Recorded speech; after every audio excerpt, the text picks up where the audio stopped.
पनप रहे भ्रष्टाचार और भ्रष्टाचार की जड़ें ना जाने कब खत्म होगी। सरकारी बाबुओं की बल्ले बल्ले हो रही है और आम जनता का जो है वो सत्यानाश हो रहा है और जनता उसमें पिस रही है। नमस्कार दर्शकों साथियों, मैं हूं शशि शर्मा, आप देख रहे हैं दबंग खबरें।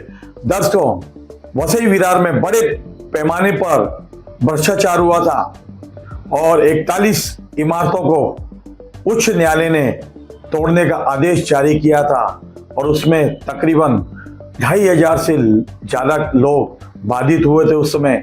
और उनकी चीखें पुकार जो थी वो पूरे शासन प्रशासन तक गूंजी, सरकार तक गूंजी और सरकार ने सख्ती की। पूरा का पूरा मामला जो है ईडी को सौंपा। ईडी ने छापेमारी शुरू की। सबसे पहले वसई विरार में माजी नगर सेवक सीताराम गुप्ता पर ईडी की छापेमारी हुई। काफी सारे दस्तावेज पाए गए। उसके बाद नंबर लगा वहां के नगर रचनाकार वाईएस रेड्डी का और उनके पास से भी काफी काला धन बरामद किया गया। और साथ ही में उसके बाद 5 आर्किटेक्ट के घरों पर छापेमारी की गई और उन छापेमारी में काफी कुछ दस्तावेज हासिल हुए। अब वाईएस रेड्डी का जो मोबाइल था उसमें काफी सारी रिकॉर्डिंग जो है ईडी के अधिकारियों को मिली थी।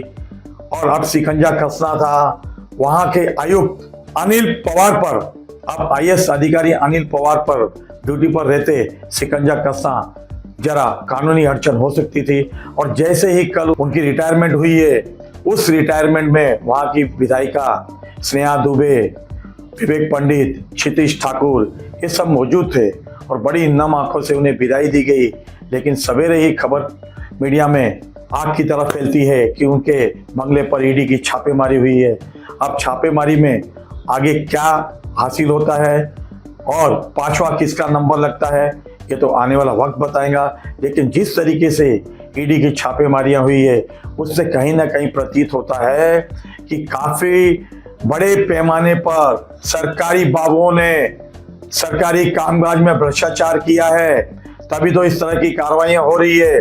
अब मीरा भाईंदर में कब ऐसी कार्रवाइयां होगी, क्योंकि दर्शकों आपको बताना चाहता हूं, हमने भी उच्च न्यायालय में याचिका दायर की थी उत्तर में अवैध बांधकामों के लिए और 2016 में उसका निर्णय आया था। और उस समय के वहां के जो जस्टिस थे अभय ओकाजी, उन्होंने ऑर्डर किया था कि महानगर पालिका इस पर त्वरित कार्रवाई करे या तो एमएमआरडी कार्रवाई करे और अगर कार्रवाई नहीं होती है तो पिटिशनर को लिबर्टी दी जाती है कि दोबारा से उच्च न्यायालय में वो वापिस से याचिका दाखिल कर सकता है कि यहाँ महानगर पालिका कार्रवाई नहीं करने वाली है। और इस तरह का ऑर्डर उन्होंने दिया था।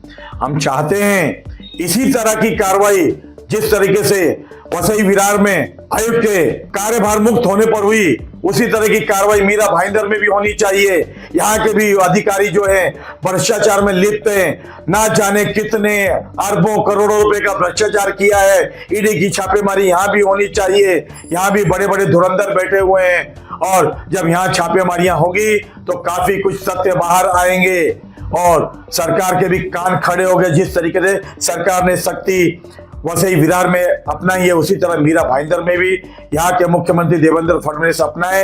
और सबसे बड़ी सख्ती की आज जरूरत है क्योंकि यहाँ पे एक बड़े पैमाने पर भ्रष्टाचार हो रहा है। रीडेवलपमेंट के नाम पे कुछ माफियाओं ने कुछ लोगों को मिलाकर रीडेवलपमेंट की जो जमीनें होती है उसको हड़पने का काम शुरू किया है। उसमें शामिल है यहाँ के उप निबंधक, सब रजिस्ट्रार जो 79 की प्रक्रिया में धांधली करते हैं। करोड़ों रुपया उन्होंने कमाया है, जिसमें अधिकारी हैं किशन रत्नाले और सुधाकर राठौड़, जिनकी मीडिया में खबरें चलने के बाद डीडीआर किशोर मांडे ने उनका तबादला कर दिया और अपने विभाग में उन्हें बिठाया है।